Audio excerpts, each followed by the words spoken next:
Olá, seja bem-vinda, seja bem-vindo. Sextou, 25 de junho de 2021. Começa agora o Câmara Total ao vivo, 11 horas e 39 minutos. Eu quero a sua participação através do número do nosso WhatsApp, que está aí na sua tela. 19 é o nosso DDD, 978293776. Lembrando sempre que você tem a opção de enviar uma mensagem através do nosso QR Code. Olha só, tô apontando aqui para ele. Pega o seu celular, abre a câmera como se você fosse tirar uma foto. Só que você vai apontar para este QR Code e vai aparecer na tela do seu celular. O WhatsApp TV Câmara Campinas. Você aperta e a gente conversa ao vivo nesta sexta-feira com muitas informações. A gente abre falando da Casa da Sopa aqui de Campinas, uma entidade beneficente que ajuda famílias carentes no distrito do Ouro Verde. É uma entidade sem fins lucrativos. E nesta pandemia, as doações diminuíram. Por isso, a dona Benedita tem um recado importante para você. No sábado, eu vou distribuir cesta básica para as famílias que estão mais precisando aqui. Não é para todo mundo, mas pelo menos um pouco de gente eu vou conseguir atender. A gente não chegou àquela quantidade que a gente precisa. E também comunicar que a gente está precisando de leite, bolacha para as crianças. E infelizmente, devido à Covid, a doação deu uma boa queda. E a gente vai até preocupado como que a gente vai manter, né? Porque é muita criança, muitas pessoas precisando, toda hora a gente pedindo. Então eu queria fazer um apelo que quem quiser nos ajudar, entrar em contato no telefone 199970-26605 ou vir até aqui na ONG. É Rua Iraí, número 91, Jardim Paraíso de Viracopos. E eu reforço aqui o telefone para quem puder doar para a instituição que auxilia centenas de famílias. Telefone para você entrar em contato e poder ajudar. 19 o DDD 99702 6605, momento difícil da pandemia que estamos vivendo, então a solidariedade precisa falar mais alto. 11 horas e 40 minutos, Mirna Abreu já está aqui nos nossos estúdios com as notícias da metrópole de Campinas. Seja bem-vindo e bom dia. Bom dia, Gabriel. E a gente abre o Notícias da Metrópole falando dos casos da Covid-19 em nosso país, porque, de acordo com o Ministério da Saúde, até esta quinta-feira, o Brasil somava 18.243.483 casos da doença. São 73.602 novos casos nas últimas 24 horas. São 509.141 vidas perdidas para a Covid-19 no Brasil. No estado de São Paulo, são 3.648.202 casos da doença, com 124.606 óbitos. Agora nós vamos falar da região metropolitana de Campinas, que compreende os 20 municípios aqui da RMC, que até esta quinta-feira tinha 303.796 casos confirmados da Covid-19 e Campinas somava 112.171 casos. Indaiatuba, 25.108, Sumaré, 24.683 casos, Americana, 21.937, depois Santa Bárbara do Oeste, com 19.204, Hortolândia, 17.294 e, na sequência, municípios com menos de 15 mil casos.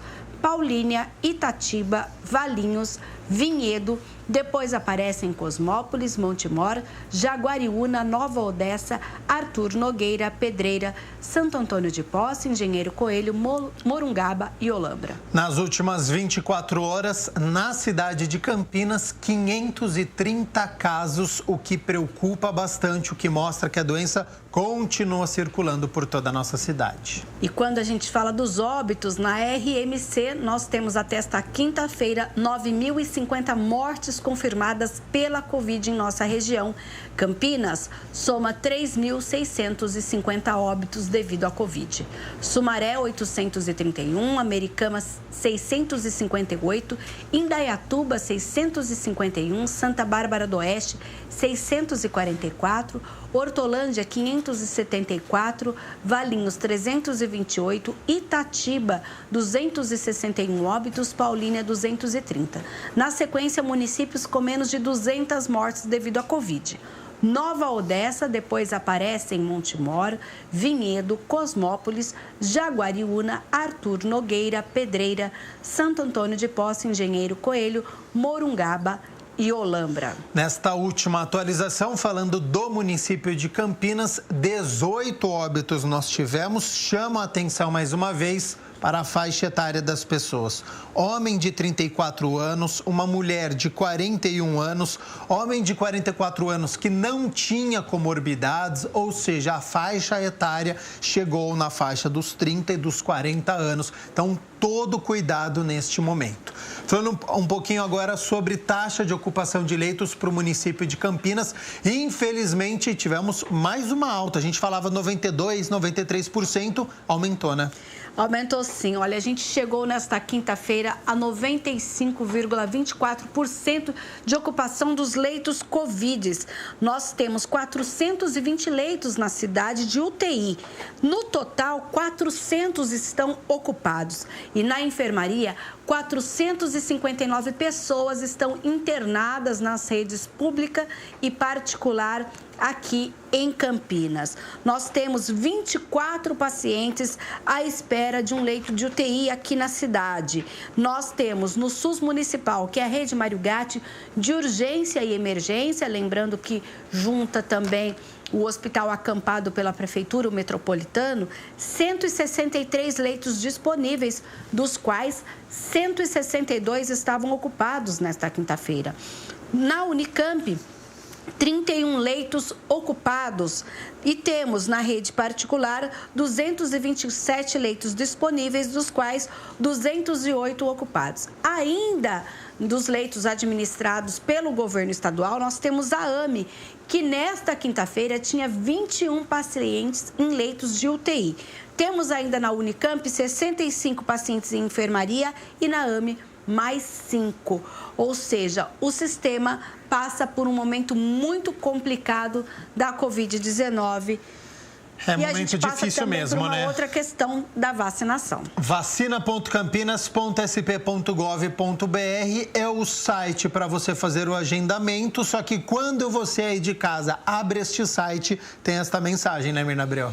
Isso, olha, acabaram as doses destinadas para o agendamento, então a gente tem que aguardar que a Prefeitura de Campinas receba novas doses para que, então, esse agendamento seja reaberto. Quem já agendou tem as doses aí reservadas, garante a Secretaria. Na cidade, são 643.373 doses aplicadas. Lembrando que quem já tomou a segunda dose foram 169.804 moradores aqui da nossa cidade. E olha só, Gabriel, este foi o tema, inclusive, de um fórum que aconteceu nesta quinta-feira, promovido pela Sociedade de Medicina e Cirurgia de Campinas, que discutiu o tema Alerta, Incidência e Vacinação, contou com a participação de profissionais da saúde e também da Prefeitura. As autoridades de saúde falaram do esquema vacinal aqui em Campinas e garantiram que a cidade tem como cumprir o calendário, basta receber as doses do imunizante. Dependendo do local, a gente tem filas com mais de 1.000 pessoas para querer tomar num lugar só, e a gente tem algumas unidades que tem umas filas pequenas com 10, 20 pessoas, e aí a probabilidade de ser chamada antes é maior do que nessa fila enorme, onde todo mundo se cadastrou, que é, por exemplo, todo mundo se cadastra às vezes no centro de imunização do Taquaral. A gente consegue cumprir esse novo calendário até ousado, né, de atingir essa população mais jovem até aí meados de outubro? Então, Marcelo, na verdade, a gente não está mais só nos 5 centros, a gente descentralizou para as unidades básicas de saúde, terça, quinta e sexta, com uma capacidade de 33 mil doses por semana. A gente cumpre, sim. Chegando a vacina, a gente vai aplicar no máximo em 2 semanas, tudo que chegar. Agora está chegando bem mais devagar, né? Então, chegaram, acho que 17 mil, já está tudo agendado, depois mais 15 mil vai ser agendado, mas se chegar a vacina, tenho certeza que a gente tem capacidade de cumprir, sim. Ainda sobre este assunto, Mina, o que preocupa bastante é a falta de informação, o que ocasiona uma baixa procura de vacinação. Isso, então existe um alerta da maternidade de Campinas, que é um dos maiores hospitais aí para partos que atende aí gestantes na nossa cidade, justamente porque muitas dúvidas com a falta de informação têm ocasionado a baixa procura pela vacinação da Covid-19 por grávidas e puérperas. Por isso, o presidente da entidade deixa um apelo para que essas pessoas procurem, sim, e se vacinem, façam um agendamento. É um método poderoso de combate à doença, talvez o mais importante. Obviamente que o uso da máscara, o distanciamento social, a higienização correta das mãos, evitar aglomerações também são importantes, mas a vacinação é muito importante no combate à doença. Entendemos também que o atraso na inclusão das gestantes no grupo de risco ou no calendário de vacinação de prioridades do Ministério da Saúde confundiu um pouco essa população, né? Então eu gostaria de enfatizar a importância, porque aqui na maternidade, como nós estamos na linha de frente do combate ao vírus, atendemos os casos graves das gestantes, nós não temos dúvida que esse método é muito importante para a redução do número de casos e principalmente os casos graves. A grande vantagem da vacinação é que, além de proteger as gestantes, vai proteger também o seu recém-nascido, através da passagem de anticorpos, tanto da placenta como depois na amamentação. As puérperas, após o parto, aquelas que não tomaram a vacina na época da gestação, também devem tomar essa vacina nos primeiros 42 dias após o nascimento, porque também ajuda a proteger essa população contra o coronavírus, um vírus muito devastador que mudou a nossa sociedade.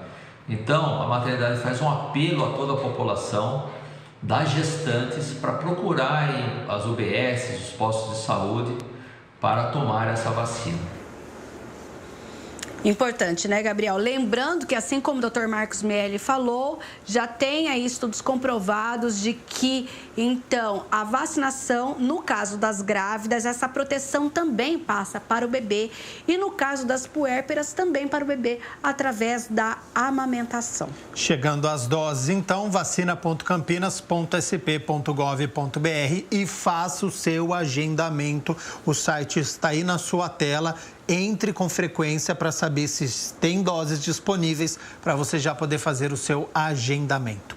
Vamos falar um pouquinho sobre trânsito agora, Mina Abreu, porque para quem pega a região da John Boy Dunlop, vai ter via interditada, hein? Isso, ali na região do Jardim Roseira, perto do Hospital da PUC, da faculdade ali, no domingo, das 8 da manhã às 2 da tarde, o tráfego de veículos em trecho da rua Geraldo Sussolini, que é uma marginal da Avenida John Boy Dunlop, na região do Jardim Roseira, estará totalmente interditada ali no cruzamento com a Avenida Brasília. No local, haverá uma instalação de proteção contra corrosão de elementos metálicos em rede de água. Por isso que agentes de mobilidade urbana estarão ali naquela região, mas a gente já diz aqui, olha, o desvio sugerido pela INDEC é pela John Boy Dunlop, Orlando Paulino, pelo jornalista Ernesto Napoli, Odilon Monteiro Pompeu e pela própria Avenida Brasília. Atente-se você que vai passar por essa região no domingo, entre 8 da manhã às 2 da tarde. Mina Abreu, já o Rubens Morelli chega aos nossos estúdios através do nosso quadro de cultura, mas antes a gente fala também sobre este assunto porque tem inscrições abertas a partir de hoje. Isso mesmo, olha, foram abertas hoje as inscrições das oficinas culturais da Poesis Organização Social de Cultura e pela Secretaria de Cultura e Economia Criativa do Governo do Estado, com apoio da Prefeitura de Campinas.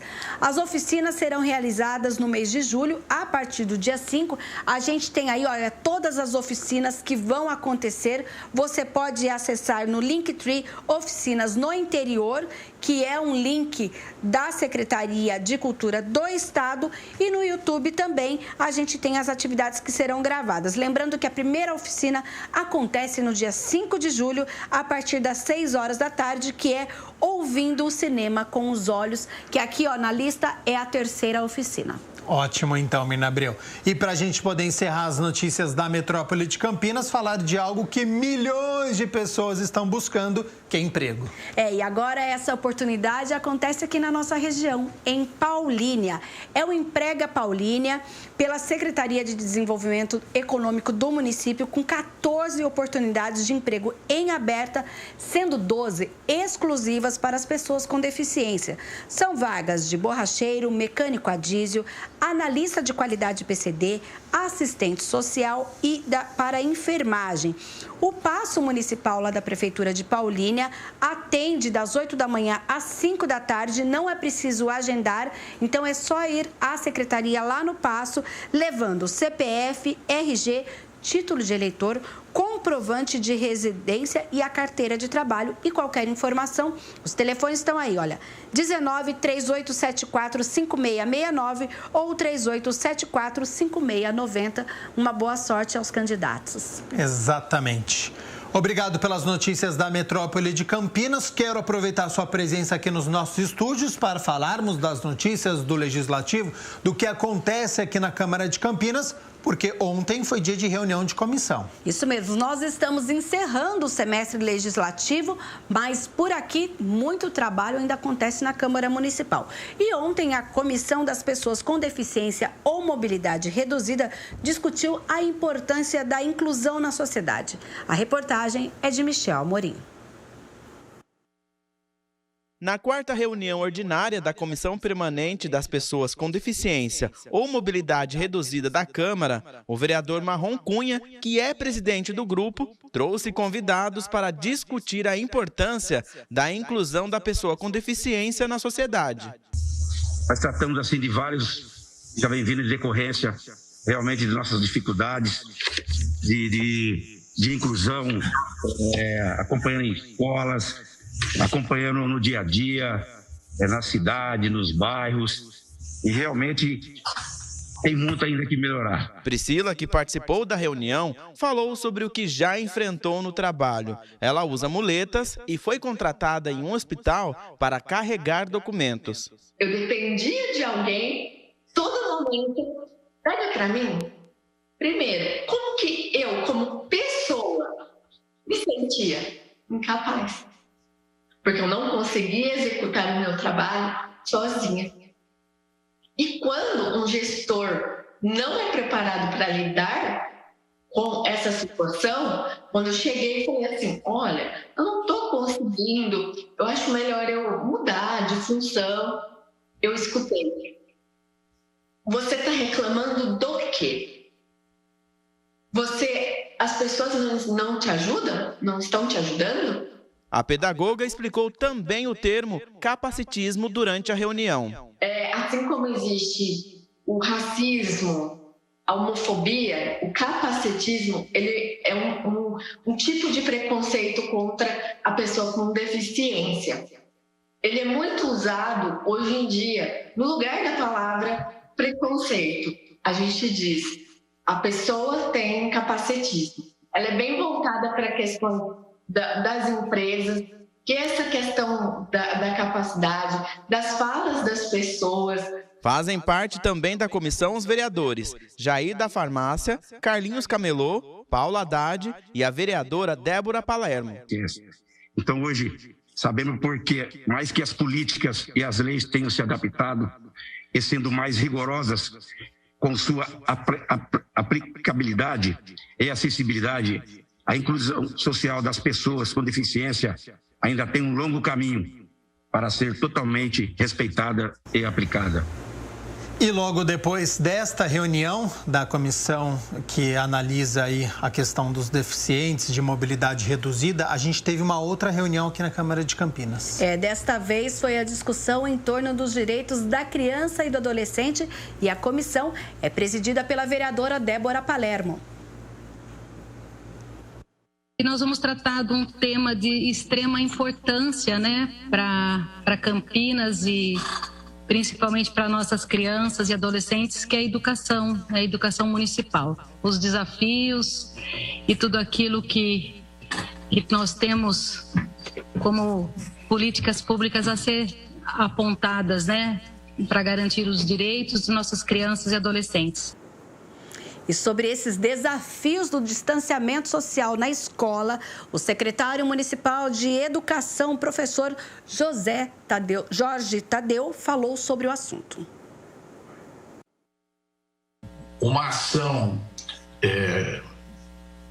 conjunta da Secretaria da Saúde, especialmente através do Departamento de Vigilância Sanitária, e a Secretaria da Educação. Foi preciso estabelecer, e mais do que estabelecer, fazer com que entendessem, né, os profissionais da educação, aqueles que estão envolvidos com o funcionamento da escola, com os familiares e com os alunos, para que entendessem os protocolos, entendessem as ações de segurança que precisavam e continua precisando de atenção muito especial, né?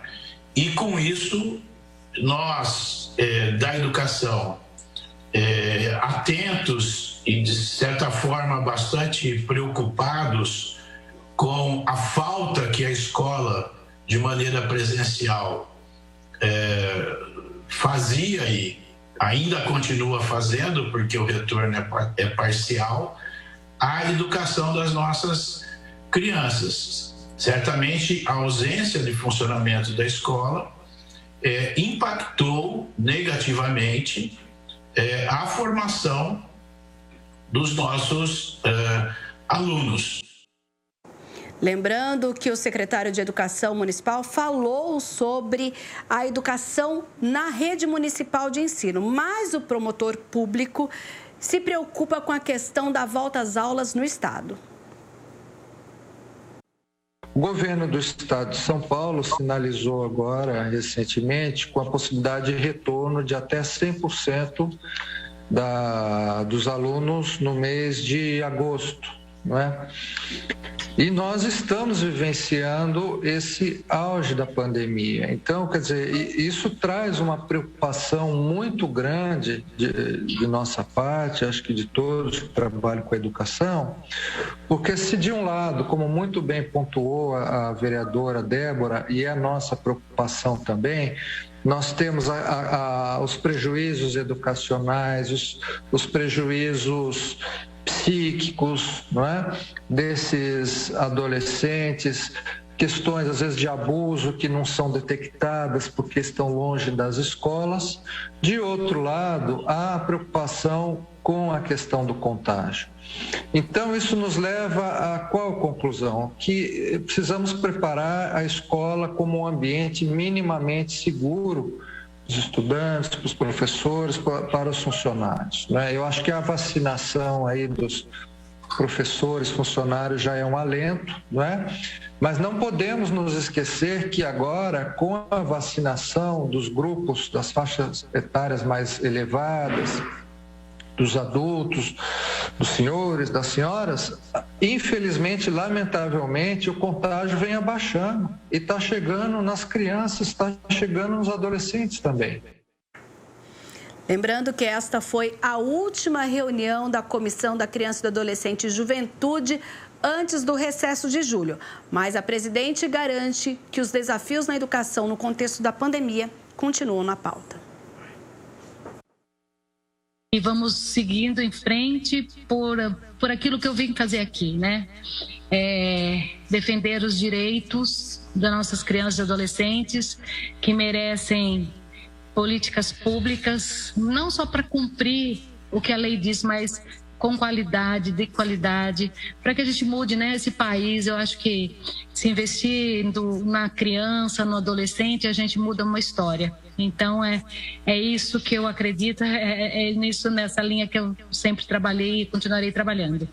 Muito obrigada, doutor Rodrigo, muito obrigada, professor Tadeu. Foi uma honra e, com certeza, nós iremos falar muito ainda nessa comissão sobre educação. Ontem também a Comissão Especial de Estudos que analisa o desenvolvimento do Distrito do Campo Grande se reuniu.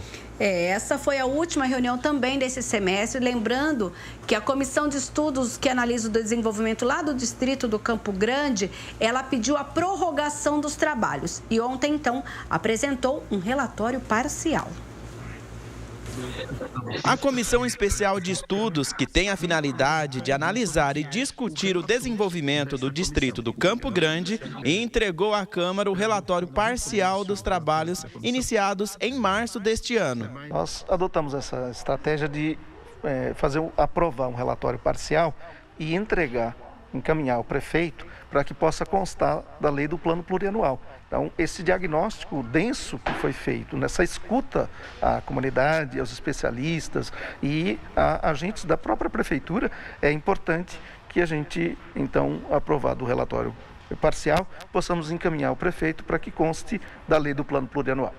O relatório agora será entregue ao prefeito Dário Saad.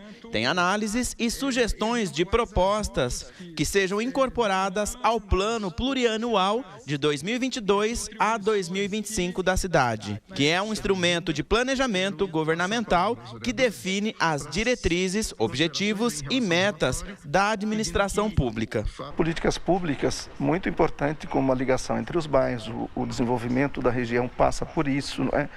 A saúde, a educação, então todas as contribuições que nos foi passado, elas estão contempladas no relatório e é importante que o prefeito tenha conhecimento disso, para que ao elaborar a lei do plano plurianual, que vai ser base para os próximos 4 anos, ele tenha essas informações e possa constar isso, né, como base para a elaboração do orçamento nos próximos anos. Fazem parte da CE os parlamentares Paulo Búfalo, Gustavo Peta, Carlinhos Camelô e Débora Palermo.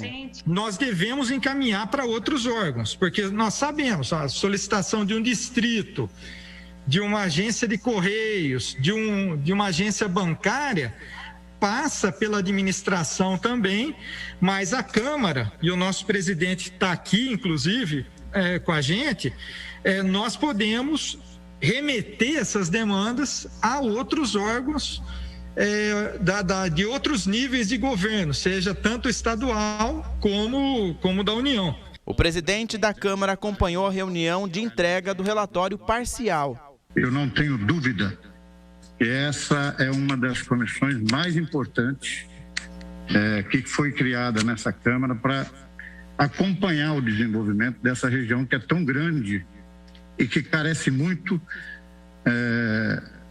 do poder público, principalmente do Executivo Municipal. Em nome da Câmara, agradeço a todos vocês, membros dessa comissão, através do seu presidente Cecílio Santos, e dizer que a presidência, a Câmara, está à disposição de vocês para juntos caminharmos em busca do desenvolvimento dessa região, que carece muito de todos nós. E estou à disposição, presidente Cecílio, para quando for entregar esse relatório ao prefeito municipal, quero acompanhá-los e fazer valer que o trabalho que foi desenvolvido por essa comissão é de suma importância. É uma região carente de serviços públicos e a Câmara não pode se furtar. Então, vocês fizeram um trabalho maravilhoso, magnífico, através do acompanhamento da mídia, principalmente a escrita aqui da cidade de Campinas. Então, eu quero aqui deixar os meus parabéns e à disposição de vocês naquilo que vocês necessitarem. Nós vamos entrar no recesso parlamentar no mês de julho, mas os trabalhos da comissão vão continuar. Então, voltando ao recesso, nós teremos as reuniões plenárias, como essa que fizemos hoje, para apresentar o que foi colhido junto à comunidade. E ainda no dia de ontem nós tivemos uma audiência pública, né, Mirna? Isso mesmo. Essa audiência pública, que foi realizada pela Comissão de Mobilidade Urbana, é em determinação a uma lei de 2020 aprovada aqui na Câmara, que obriga que seja feito um relatório trimestral de prestação de contas dos valores arrecadados com as multas de trânsito aqui na cidade. A comissão ela é presidida pelo vereador Otto Alejandro, mas quem comandou ontem a audiência pública foi o vereador Rodrigo da Farmadic. Hoje eu substituo aqui o presidente da comissão, o vereador Otto Alejandro, e como suplente do vereador Rubens Gás, faço aqui as vezes da presidência da comissão. Essa audiência pública aqui ela é importante, é a primeira, na verdade, que a Câmara Municipal faz para que haja esse detalhamento, essa postura de transparência do poder público, o executivo municipal, porque nós, como poder legislativo, temos a prerrogativa e também a obrigação de fazer a fiscalização dos recursos administrados pelo poder público executivo municipal. As mudanças de prazos e suspensões de notificações de multa em 2020 pelo CONTRAN, o Conselho Nacional de Trânsito, que confundiu muitos municípios e começaram a ser notificados só esse ano, foi um dos principais temas da reunião, esclarecido pelo presidente da INDEC. Em janeiro, em janeiro entraram as penalidades processadas. Por quê? Porque é um quantitativo de penalidades processadas em dezembro do ano anterior, que foram processadas em janeiro. Como esse processo foi desbloqueado em dezembro, em fevereiro e março, então, começaram a ser processadas e enviadas essas multas a partir de dezembro do ano passado e depois de janeiro. Aqui embaixo, então, nós temos os valores que equivalem a as entradas de multas e como falei para os senhores, esse número aqui é um número aparentemente desproporcional em relação a esse número, porque esse valor que entrou em janeiro não é só das multas que foram processadas em dezembro. Quer dizer, é a entrada de outras multas pagas até eventualmente com atraso referentes a 2019. Nós tivemos, por resolução, aqueles gastos encaixados ou agregados nessa rubrica. Então, por exemplo, educação de trânsito, fiscalização, sinalização, planejamento. Então, esses foram os valores dos gastos que a INDEC utilizou no seu cotidiano, amparado na resolução e nos artigos que nós citamos para os senhores. O resultado foi esses gastos mensais que nós tivemos aqui, que nos dá um resultado negativo. Ou seja, nós gastamos com essas ações no cotidiano da empresa um valor superior ao valor que foi arrecadado equivalente a esses gastos. Também participaram da reunião os vereadores Paulo Gaspar, Paulo Búfalo e Cecílio Santos. O vereador Rodrigo da Farmadic falou da importância da continuidade desses debates. Eu tenho acesso aqui a uma planilha de dados, será encaminhado ao gabinete de todos os vereadores para que tenham acesso. Eu acho que essa foi a primeira audiência pública, nós teremos mais, nós podemos e devemos melhorar a legislação, porque é obrigação nossa do Poder Legislativo fazer a fiscalização desses recursos e através de uma emenda ou mesmo de uma alteração da lei, eu acho que a gente pode cada vez mais aprimorar esse mecanismo de fiscalização para que a gente tenha mais transparência no uso do dinheiro, dos recursos públicos para o cidadão, principalmente aquele pagador de impostos. E eu acho que também o cidadão campineiro, aquele que se sentir lesado em algum momento por alguma multa abusiva, ele tem todo o direito e dever de fazer o seu recurso contra aquela multa. Nós temos aqui a nossa Casa Legislativa, que é também o órgão fiscalizador do Poder Executivo, então deve procurar o Legislativo.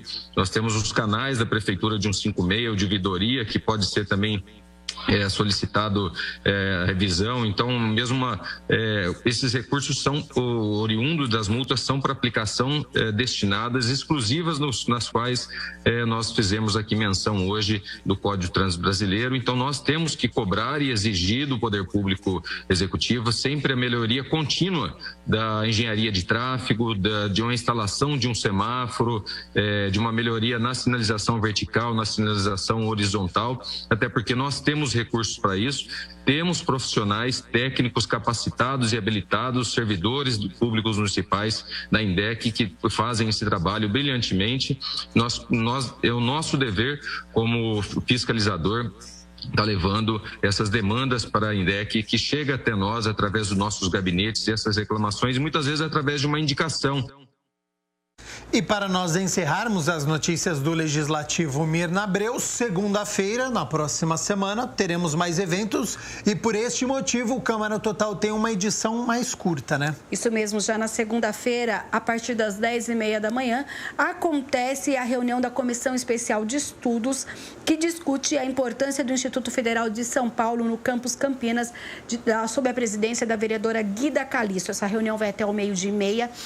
E à 13h tem a reunião da Comissão de Cultura, a comissão permanente aqui da Câmara, e logo às 15h30 a reunião da Comissão Permanente para os Assuntos de Segurança Pública, todas transmitidas ao vivo pela TV Câmara Campinas. Então, entre 12h30 e 13h a gente chega com as informações do fim de semana. Por falar nisso, ótimo fim de semana, Mirna Abreu, e até terça-feira, portanto. Combinado, até terça.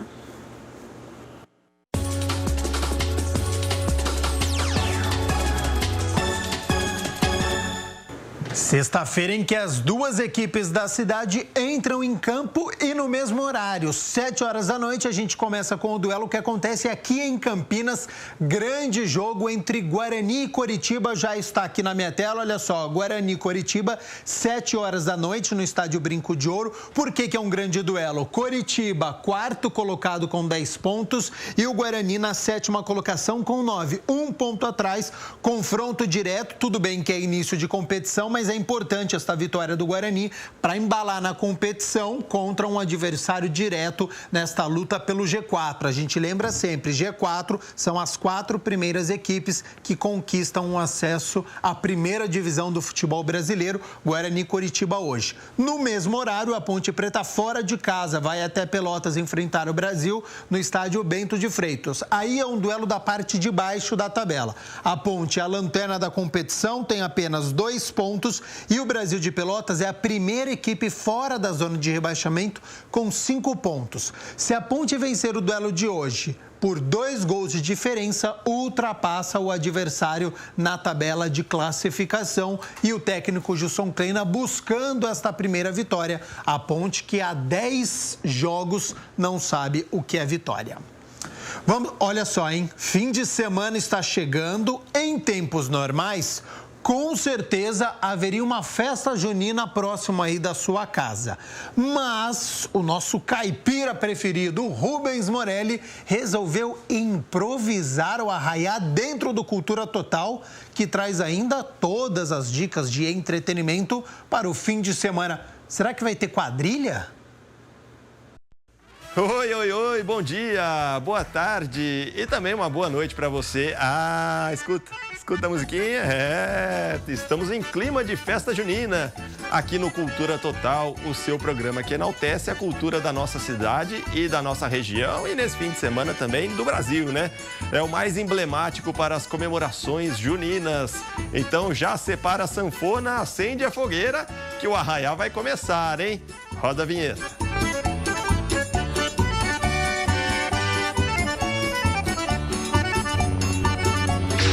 Mas antes a gente começa pelas notícias quentinhas dessa semana. O Instituto Pavão Cultural, localizado no distrito de Barão Geraldo, em Campinas, está disponibilizando o catálogo digital Trama em Comum. O trabalho faz parte da exposição de artes visuais propostas pelo próprio Instituto Pavão Cultural, em parceria com o Serviço de Saúde Cândido Ferreira, no ano passado, e que teve a participação de mais de 40 artistas.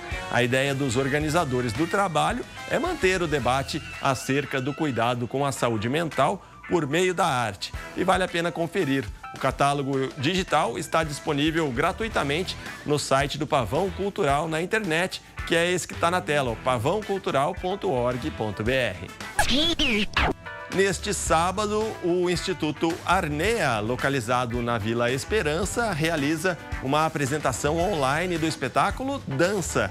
Por meio das coreografias, os alunos promovem uma reflexão nos espectadores sobre o momento de pandemia em que vivemos. A apresentação tem o apoio da Secretaria Municipal de Cultura e todos os participantes são moradores aqui de Campinas. Você pode acompanhar o espetáculo Dança neste sábado, a partir das 8 da noite, no canal do YouTube do Instituto Arnea. E neste fim de semana tem festa junina online em diversas lives pelo Brasil. Hoje, às 8 da noite, tem Luan Estilizado e Zezo Potiguar, trazendo toda a festa em homenagem a São João. No mesmo horário, Alceu Valença comanda o Arraiá do Teatro Bradesco, cantando os grandes sucessos da carreira para você curtir aí em casa com muita pipoca, muito quentão. Então fica ligadinho no YouTube para você conferir. E chegou a hora do nosso bate-papo semanal. Você sabe, toda semana a gente traz um convidado especial para conversar conosco aqui no Cultura Total. Dessa vez eu estou aqui já com a Lara Ramos, ela que faz parte do coletivo Ocupação Lírica de Teatro Itinerante, que é aqui de Campinas. E hoje nós vamos falar de ópera. É um assunto diferente aqui no Cultura Total. Tudo bem, Lara? Obrigado pela presença. Boa tarde, eu que agradeço. Quando a gente fala de ópera, a gente já pensa logo naqueles palcos grandiosos, os cenários exuberantes, aquela orquestra tocando junto. Só que o pessoal da ocupação fez uma montagem especial para o formato online. E essa peça, a gente até divulgou para você assistir em casa, a La Serva Padrona, que é do Giovanni Pergolesi. Vocês fizeram essa montagem para o modo online. Como é que foi essa criação, hein? Então, pois é, uma coisa totalmente diferente até para nós, né, acostumados aí também a ópera no teatro, né, junto com a orquestra, figurino, cenário. Então, uma novidade para nós também, né? Acho que foi uma aventura, algo que a gente saiu muito feliz, né, também desse resultado. E seguindo o barco, né, de acordo com também essa situação atual, né? Então, a gente se adaptou também, né? Nos vimos com essa necessidade de adaptar a ópera para o modo online. E para a gente apresentar a ocupação, esse coletivo, né, Ocupação Lírica de Teatro Itinerante, tem você, quem mais? Fala o nome de todo mundo aí. Somos formados, então, somos 4 membros no coletivo. Leandro Cavini, né, músico, cantor, ator. Presto Kovaski, também ator, formado também em artes cênicas. E Felipe Venâncio, também formado em cênicas. E eu, Lara, sou formada em música, né, também canto junto com o Leandro. Somos 2 músicos, 2 atores. E sempre foi para esse lado do lírico, da música clássica, que na verdade na época em que foi feito não era música clássica, era música contemporânea, né? É uma coisa que até o Vitor Hugo Toro, que é o maestro titular da Orquestra Sinfônica de Campinas, fala isso pra gente. A ópera daquela época era como se fosse a novela da época, né? Era uma coisa contemporânea. Sim, essa ópera. E acho que é justamente essa questão do La Serva Padrona. Sim, a La Serva Padrona, inclusive, né, que eu ia falar, é uma ópera que era, na época, ela foi composta como um intermezzo, né, que era um intervalo da ópera grande. Então, imagina, né, as pessoas iam para o teatro realmente ficar 4 horas, 3 horas assistindo uma ópera séria, né, chamada ópera séria, e elas, no intervalo, ainda assistiam uma ópera de 50 minutos para se descontrair, né, que é o caso da Serva Padrona. E essa tem um enredo mais para o lado cômico mesmo, como você está dizendo. Isso, é uma ópera cômica. Fala um pouco a respeito dessa sinopse. Então, é uma ópera escrita, né, no século XVIII, aí ela é chamada de intermezzo, porque é uma ópera curta, né, de 50 minutos aí, ela inteira. E ela conta a história, então, tem 2 personagens, cantores e um ator, né, que não canta, que é representado mesmo por um ator. E a história de uma serva, né, uma criada e o seu patrão, onde o patrão se sente oprimido pela criada, né, a Serpina e o Berto. Então ela se une junto com o Vespone, que é o outro criado, para dar um golpe, né, no patrão. Então era uma novelinha da época, né? Um comercial, assim, quase. E você participou como produtora executiva nessa daí, né? Isso, você não atuou. Montagem. Eu não atuei nessa, fui, né, como produtora. Muito bom. E o resultado ficou bem legal, porque, na verdade, se fez do limão uma limonada, né? Essa impossibilidade de fazer uma apresentação no palco acabou gerando uma ideia diferente de transformar online, então acabou utilizando muitos gráficos e está parecendo um desenho animado com os atores ali contracenando e cantando num estúdio com o chroma key, aquela tela verde que você já deve ter visto por aí, é o efeito da TV. E vocês fizeram isso daí. Como é que foi essa preparação também e as diferenças justamente para encenar uma ópera dessas? Sim. Olha, foi assim, um desafio, né? Fizemos tudo, assim, a parte da produção, né? Principalmente a minha parte, foi feito tudo remoto, né? A gente tentou fazer tudo com que as gravações tivessem o mínimo de pessoas possíveis, né? Então, o ator, que era o único que ficaria sem máscara na hora da gravação, ele fazia o teste de Covid antes, né, para a gente fazer essa gravação, o resto permanecia de máscara, e ele não atuava junto com os outros, né? A gente fez todas as gravações separadas, então os ensaios, houveram ensaios prévios também online, tudo de forma remota, onde o diretor, né, o Venâncio, a gente teve que sincronizar toda os olhares, o lado, né? Então foi assim, um mix aí de produção teatral com produção audiovisual, né? Uma aventura também para nós, né? Algo totalmente novo, com recursos do audiovisual, mas tentando manter aquela magia do teatro também, né? Tentando manter a teatralidade. E eu acho, não sei, talvez seja a minha impressão, mas às vezes quando você está num teatro, dependendo de onde você está sentado, você está, de certa maneira, distante do ator, do cantor que está ali fazendo a obra.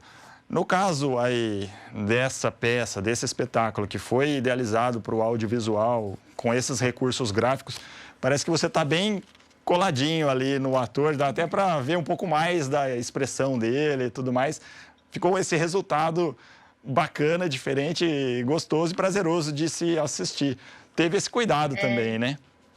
Sim, teve até também uma mudança, né, para os próprios atores, né, o Leandro e a Ellen, Ellen Thorne, né, que foi a cantora, atriz que interpretou a Serpina, e o Gabriel Pangones, que fez o Vespone, foi tudo também totalmente diferente de quando a gente está no teatro, né? Foi uma direção diferente, porque justamente a câmera pega os detalhes, pega uma outra, né? Pega bem a expressão bem de perto.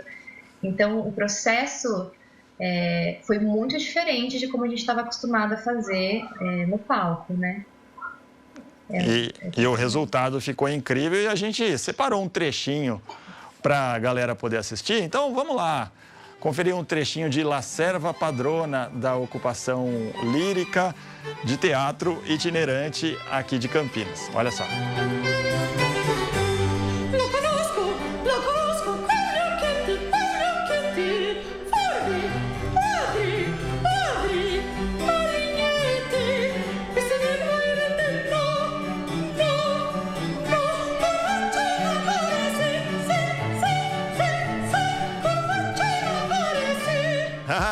Época de festa junina, mas não dá pra falar de festa junina assim, desse jeito, né? Tá faltando alguma coisa, não tá não?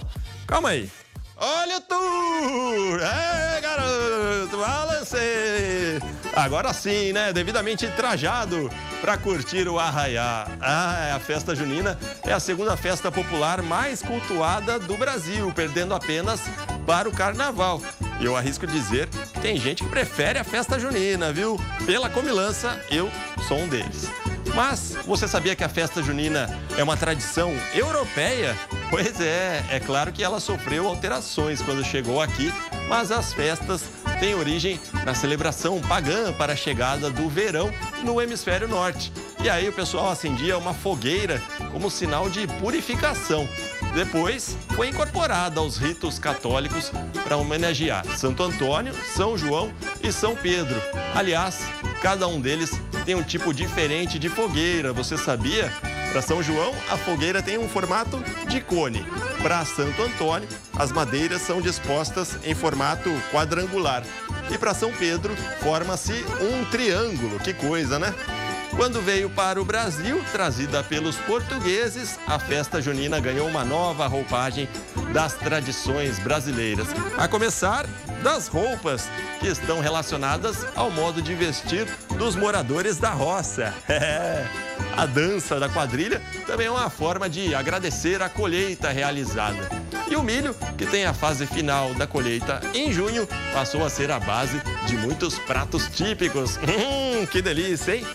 E a gente não pode fazer uma aglomeração como antigamente para celebrar essa data, mas comer está liberado. Então, bora preparar uma pipoca, um milho verde e uma pamonha. Porque hoje tem. Viva!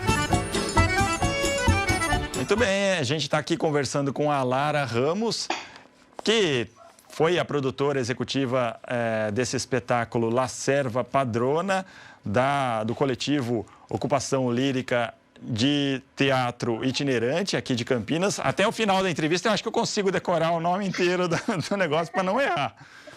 Mas fez esse trabalho e a gente apresentou um trecho muito legal que o pessoal de casa com certeza gostou e vai procurar também. Esse espetáculo ele foi apresentado inicialmente em abril, mas ele está disponível para assistir quando quiser, né, no YouTube. Por enquanto, vamos deixar disponível por um tempo, né, a nossa, talvez por temporadas, mas por enquanto ele estará disponível sim, né, no YouTube. Existe já a previsão dos próximos espetáculos? Estamos aí, né, nos empenhando aí para novos projetos, circular também com essa serva, né, essa circulação online, mas esse novo formato. E tem novidades, temos, né, ideias novas agora que a gente também começou e estreou nesse formato online, de uma forma a gente se sentiu tão contente com o resultado, apesar dos desafios, que abriram novas portas, né, novas ideias. Eu acho que é fruto mesmo do próprio trabalho desenvolvido, porque ficou realmente diferente do usual, não ficou aquele negócio de ser o teatro gravado, não, vocês aproveitaram o audiovisual e transformaram essa linguagem, então vou até dizer aqui, talvez seja até uma referência para esse tipo de espetáculo para outras companhias, quem sabe, dada essa questão de ter ficado tão diferente do que tem aparecido por aí. Inovador, exatamente, uma palavra boa. E essa questão da ópera, do canto lírico, ela é assim, aqui no Brasil, ela não é exatamente super conhecida. As pessoas ainda têm uma dificuldade, até com a própria linguagem. Muitas vezes as óperas são cantadas em outro idioma. Você acha que é preciso popularizar isso aqui no Brasil? Como é que você vê essa questão da ópera? Sim, com certeza.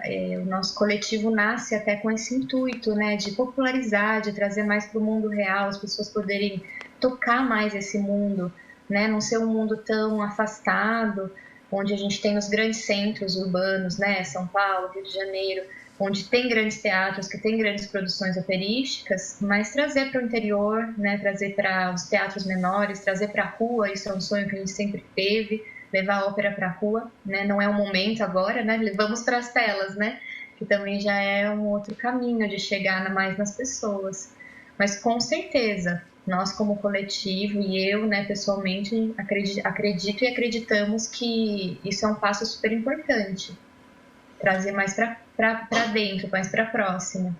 E outra coisa que eu achei interessante também foi a preocupação de disponibilizar esse conteúdo com a interpretação de Libras, até para ter mais alcance da ópera e apresentar para o público que precisa também dessa acessibilidade, essa possibilidade, né, de conhecer um trabalho assim.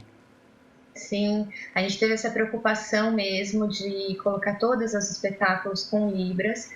Queremos, né, futuramente também ter audiodescrição, né, poder cada vez mais também tornar acessível esse conteúdo, né, e a ópera. Muito legal. Essa é uma preocupação. É sempre importante pensar em todo mundo e a inclusão é um dever de todos, né?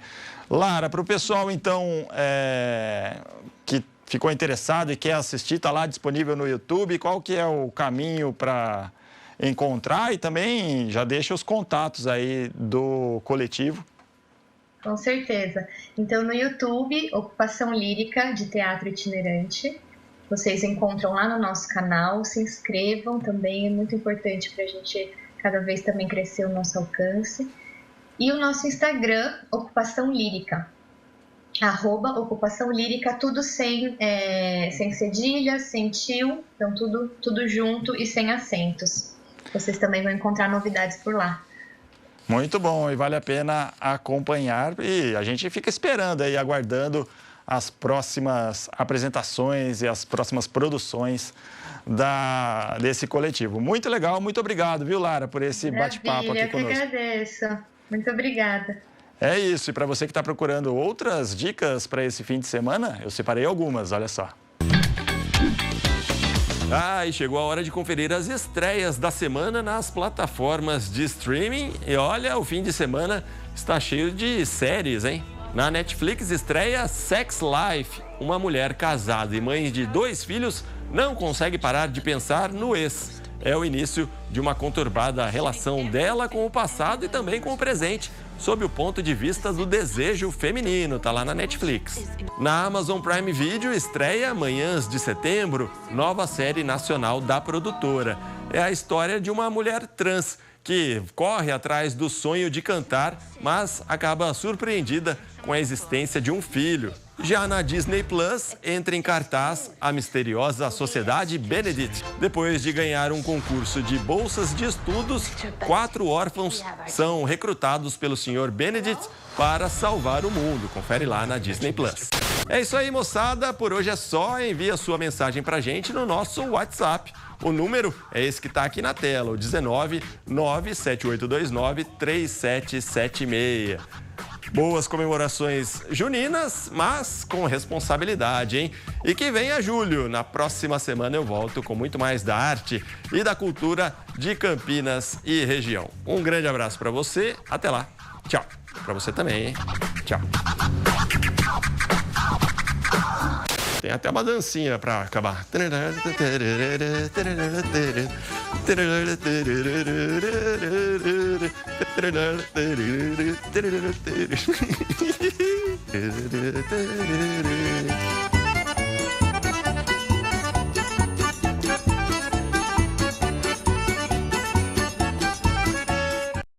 Completamente desajeitado o nosso repórter Rubens Morelli, mas é clima de festa junina, é arraiar do jeito que dá para fazer em época de pandemia, né?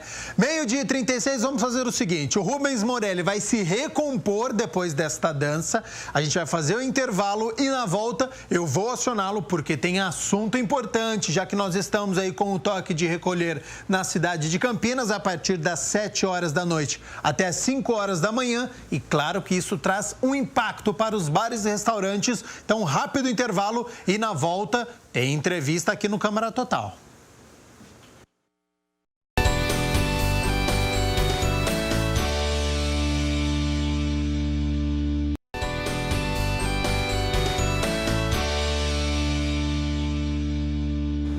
Câmara Total de volta ao vivo nesta sexta-feira e olha só, de acordo com o decreto da Prefeitura de Campinas, toque de recolher está em vigor a partir das 7 horas da noite e se estende até às 5 horas da manhã. Claro que essa decisão traz impactos. Por isso eu vou acionar o nosso repórter Rubens Morelli, que vai abordar essa decisão com o setor de bares e restaurantes aqui de Campinas. Olá, Rubens. Olá, Gabriel, tudo bem com você? Um abraço para você e para todos que nos acompanham aqui no Câmara Total. É isso, como você falou, uma situação que está sendo bastante sentida pelos restaurantes, as lanchonetes, em especial, aqueles restaurantes que abrem apenas no período noturno, né? Hoje mesmo nós viemos até um desses restaurantes, uma rede de lanchonetes bastante conhecida aqui de Campinas, e que a situação é essa, né? O salão vazio, porque não abre normalmente no horário do almoço, e só abriria o salão a partir das 6 da tarde. Mas como é que fica para abrir o salão às 6 da tarde e ter que fechar às 7 por conta desse decreto, né, do toque de recolher? O que acontece com isso? Nós vamos conversar com o proprietário, o dono dessa rede de lanchonetes, o Roger Domingues, está aqui ao meu lado. Roger, é uma situação difícil que vocês tiveram que passar, mais uma vez, né, de ter que enfrentar esse tipo de coisa. Não está compensando nem abrir o salão a partir das 6 da tarde? Não, para nós não compensa. Os funcionários, se entrarem às 18 horas para sair às 19 horas, nós vamos ter um custo de transporte, um custo de alimentação que é desnecessário por esse período, que na verdade as pessoas costumam sair de casa, quem vai no período noturno, a partir das 18 horas. Então, para esse horário, para a gente não compensa nem abrir o estabelecimento. E como que vocês estão fazendo, então, com essa medida do toque de recolher? Só está funcionando o delivery? Como que funciona? Nós trabalhamos com as unidades com delivery. O delivery não é a mesma coisa que as pessoas em casa, às vezes na loja. Às vezes as pessoas confundem, acham que só porque o delivery está aberto, ele supre. O delivery é importante manter as portas abertas, né? O nosso negócio é de portas abertas graças ao delivery. Mas a gente depende muito que as pessoas venham frequentar um ambiente no qual está totalmente preparado para receber essas pessoas com tudo aquilo que é necessário pela vigilância sanitária. Do ponto de vista de uma rede de restaurantes como a sua, qual seria o ponto ideal aí para se aliviar a questão da pandemia, do distanciamento e, ao mesmo tempo, a economia girando? O ideal seria o seguinte: se as autoridades estiverem com os leitos corretos, nós estamos falando de 15 meses já de preparação. A gente não começou essa pandemia agora, estamos há 15 meses dilapidando o nosso patrimônio. Então, se tiver tudo certo com relação aos leitos para que a gente possa trabalhar, fica mais tranquilo.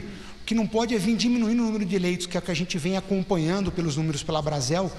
Então, essa diminuição acaba causando pânico nas pessoas, fechando o comércio, e aí até a voltar às atividades ao normal acaba tendo um gap muito grande. Isso atrapalha muito o negócio. Até para a gente liberar você, qual é o cenário que vocês veem daqui para o futuro?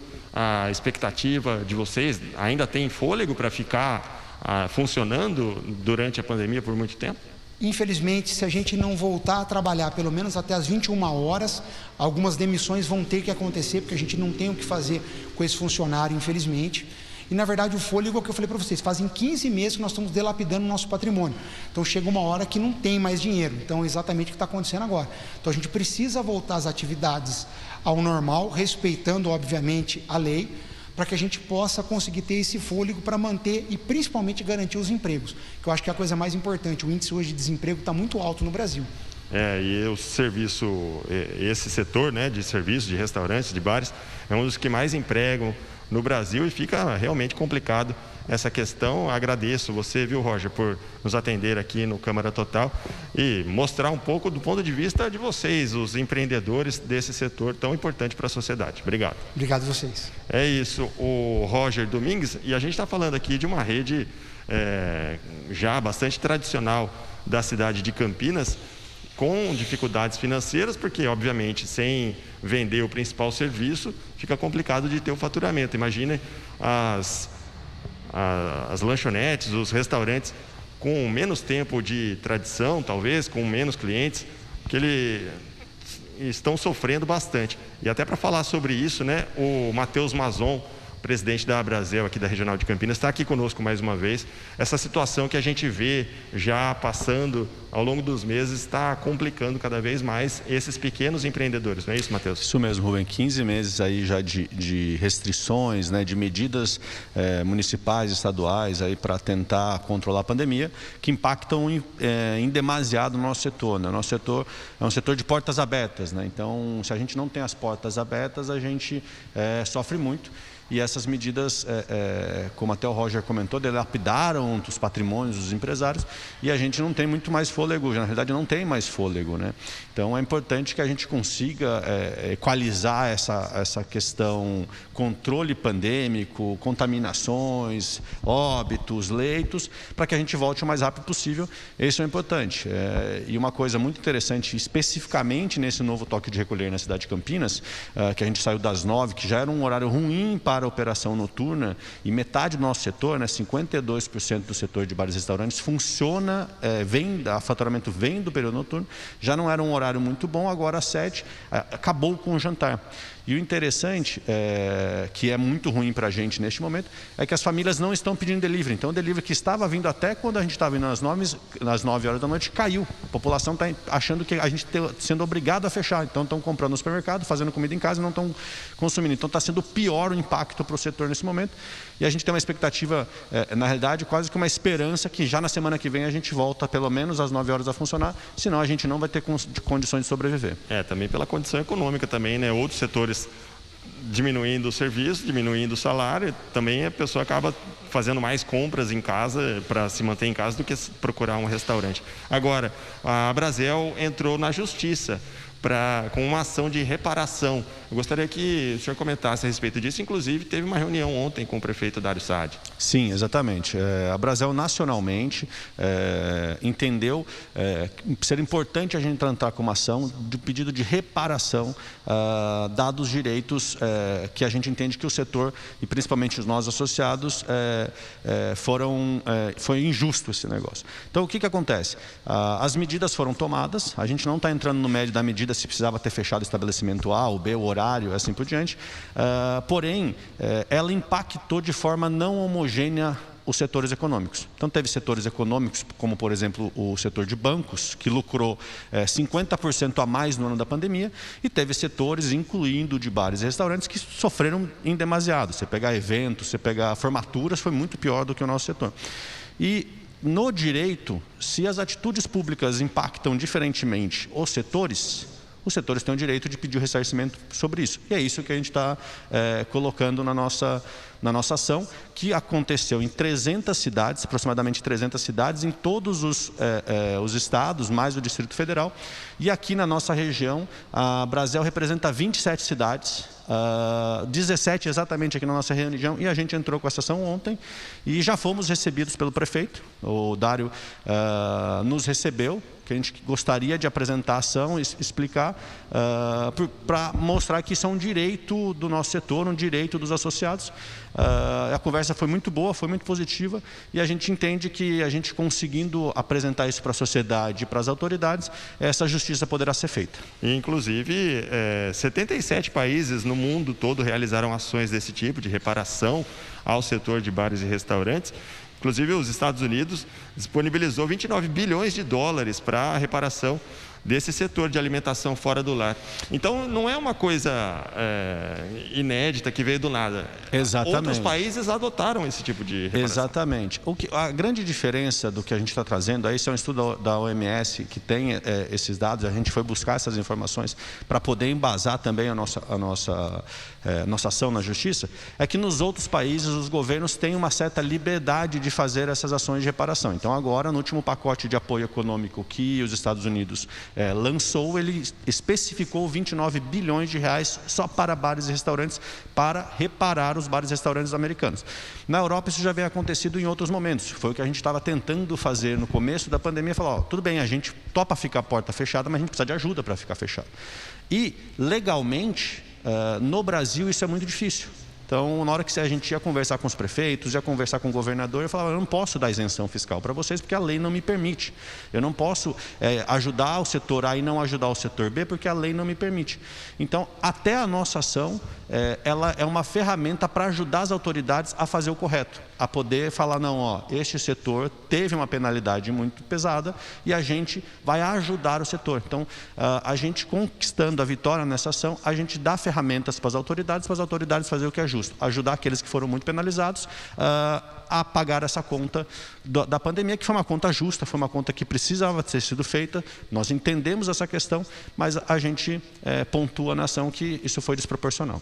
Eu até perguntei para o Roger agora, que é proprietário dessa rede de lanchonetes que nós estamos, do ponto de vista dele, o que seria necessário fazer para que o comércio voltasse. Eu pergunto novamente para você, embora a gente já tenha falado a respeito disso em outras entrevistas, do ponto de vista da Brasel, qual é o cenário ideal para se conciliar os restaurantes e bares abertos durante uma pandemia como essa?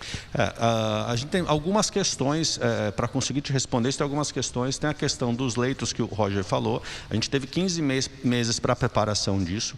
Ontem eu tive uma conversa muito positiva com o Dário. A cidade de Campinas está com 163 leitos, no auge da pandemia teve 160. O estado chegou a ter 93 e está com 30 de leitos aqui na cidade. Então essa questão do leito é uma equação complexa que precisa ser ajustada. Já que está tendo mais contaminações, teria que ter mais recursos médicos vindo da federação e do estado para ajudar nessa equação. Isso é uma. A outra tem a ver com o comportamento da população e o comportamento de alguns empresários. Isso está prejudicando muito o setor. A gente vê festas clandestinas, a gente vê bares que não estão respeitando. É a minoria? Mas isso traz uma imagem negativa nesse momento de muita dor, de muitas mortes, que impacta o setor como um todo. E aí, quando faz uma restrição de 7 horas, não separa quem está tentando trabalhar direito de quem não está tentando trabalhar direito. Então isso é o que a gente tem conversado. Vamos tentar resolver isso de uma forma diferente. Estamos lançando aqui essa semana 15 outdoors pela cidade de Campinas, pedindo para os estabelecimentos serem estabelecimentos responsáveis, que trabalham dentro das regras e que não promovam aglomerações. Então é outra maneira. Vamos separar o joio do trigo, mas vamos conscientizar o pessoal a fazer direito, e aquele pessoal que não está fazendo direito, que é uma minoria, seja responsabilizado pelos seus atos errados. Então esse é um segundo ponto. E um terceiro ponto é a reparação em si. Ok, a gente foi penalizado, agora a gente precisa de uma ajuda para a gente conseguir sobreviver, porque a gente está no respirador, sem oxigênio, há alguns meses já.